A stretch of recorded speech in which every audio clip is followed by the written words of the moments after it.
네 번째 큰 전쟁은 역시 서구와 이슬람 세계에서 우리가 십자군 전쟁을 빼놓고 갈 수는 없을 것 같습니다. 그런데 십자군 전쟁은 유럽에게는 십자군 전쟁이었지만 이슬람 세계에서는 십자군 전쟁이라는 표현을 한 번도 쓴 적이 없습니다. 그리고 이슬람 역사에서 십자군 전쟁은 거의 중요하게 다루지 않습니다. 그럼 이슬람 세계에서 십자군 전쟁은 어떻게 다루고 있을까요?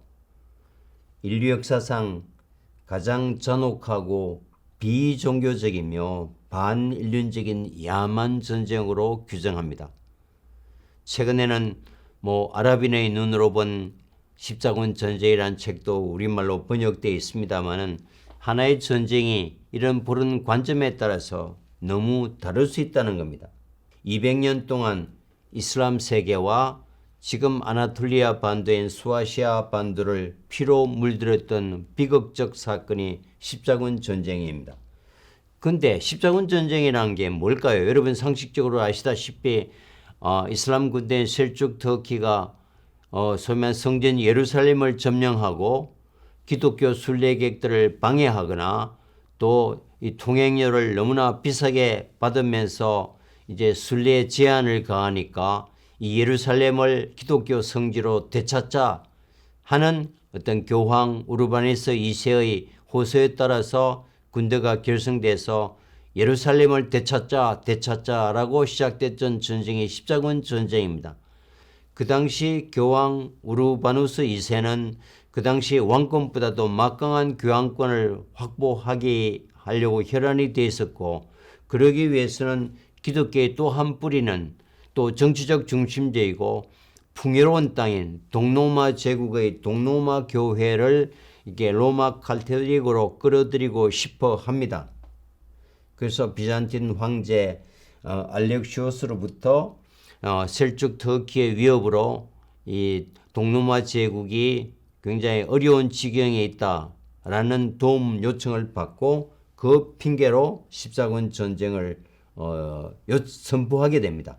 그게 1095년 교황 우르바누스 2세의 십자군 전쟁 선포고, 그 이후로 이제 9차례에 걸쳐서 잔혹한 살육과 약탈, 어떤 문명 파괴를 가져왔던 중세 최대의 비극적 사건입니다. 그런데 9차례 전쟁 중에서 그 십자군 부대가 예루살렘으로 바로 향했던 것은 그 1차 십자군 정도밖에 없습니다.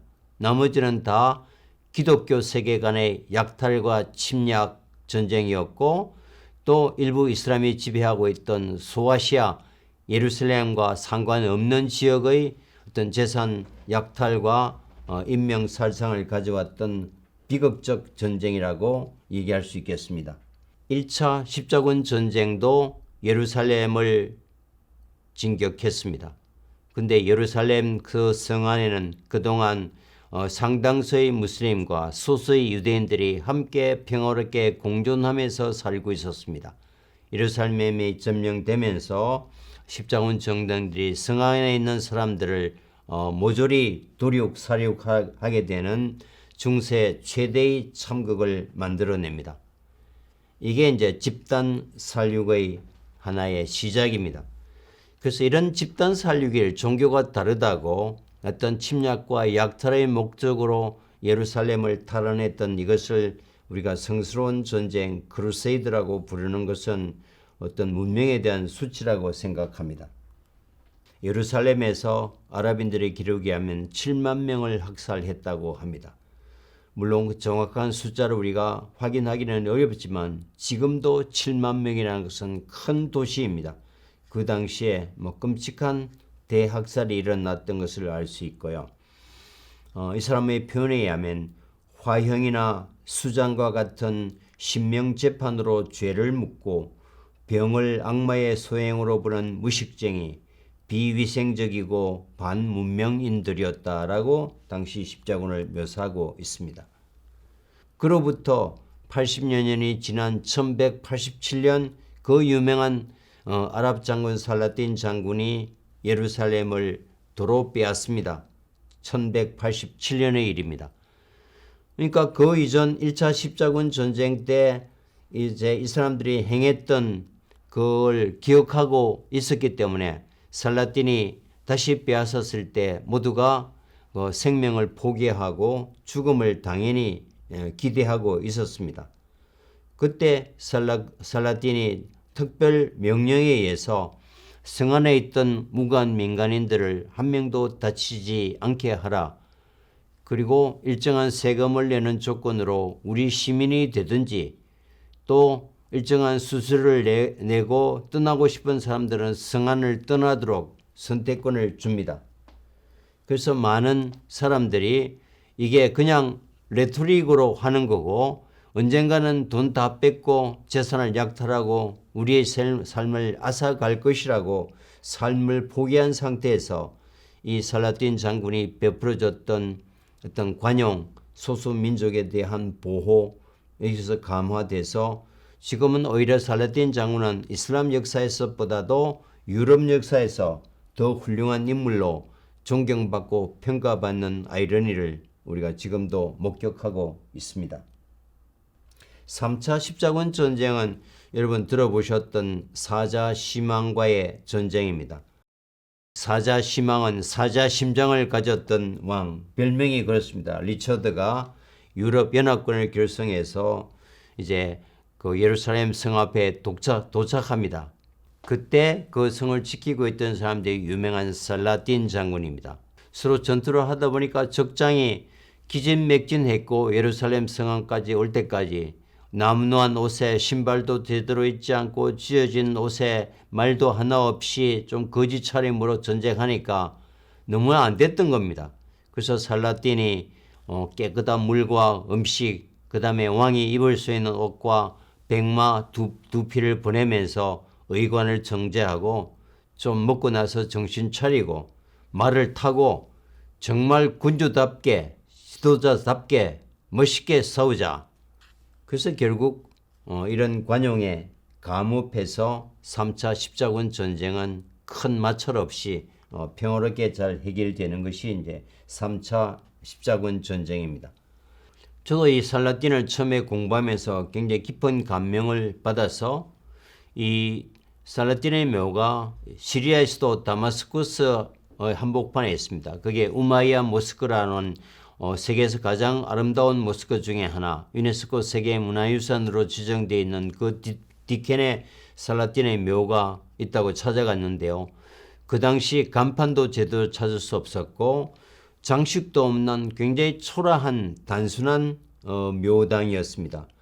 그래서 유럽에서 최고의 성인으로 또 신사도의 전형으로 추앙하고 있는 살라딘이 왜 진적 이슬람 세계에서는 이렇게 평가받지 못했을까라고 생각하고 이제 자료를 찾아보니까 그 당시 아랍 장군들은 전쟁을 했을 때 이 아녀자와 노약자들을 다치지 않는다는 것은 군대의 불문율이었고 무장하지 않는 무관 민간인을 살해한다는 것은 굉장히 중범죄에 해당됐기 때문에 당시 살라딘의 그 관용의 정신은 특별한 것이 아니라 그 당시 모든 아랍 장군들이 가지고 있던 일반적인 생각이었기 때문에 사실 이슬람 역사에서 살라딘은 one of them으로 묘사되지 특별히 중요한 인물로 이게 영웅시되지 않는다는 게 제가 이제 이슬람 역사를 공부하면서 굉장히 충격적인 우리와는 문화 온도가 상당히 다르구나 하는 생각을